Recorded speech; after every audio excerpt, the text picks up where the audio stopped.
এই প্রবলেমের জন্য রূপু তোমাদের বাড়ি থেকে আমাদের বাড়িতে চলে এসেছিল। তুমি তাকে ফিরিয়ে নিয়ে যেতে এসেছিলে।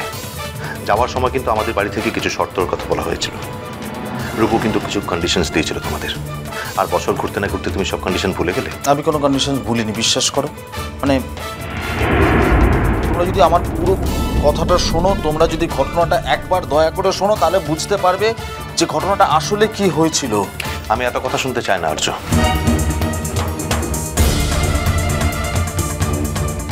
আমি শুধু একটা কথা জানতে চাই, যে মিষ্টি নামের মেয়েটার জন্য তোমাদের দুটো মানুষের জীবন আলাদা হয়ে যেতে বসেছিল, সেই মেয়েটা আবার কেন তোমাদের বাড়িতে চলে এলো? দাদাভাই, আমি যে বাড়িটাতে থাকি ওই বাড়িটা আমার নয়, ওটা আমার মায়ের বাড়ি। তাহলে তুমি আরেকটা ফ্ল্যাট নিচ্ছ না কেন?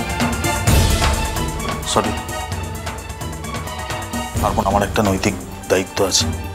আমার বাবা নেই, আমি আমার মায়ের একমাত্র সন্তান। আমি আমার মাকে ফেলে রেখে আমার বউকে নিয়ে আমি আলাদা ফ্ল্যাটে যেতে পারবো না। কিন্তু নৈতিকভাবে একই বাড়িতে থাকতে পারবে।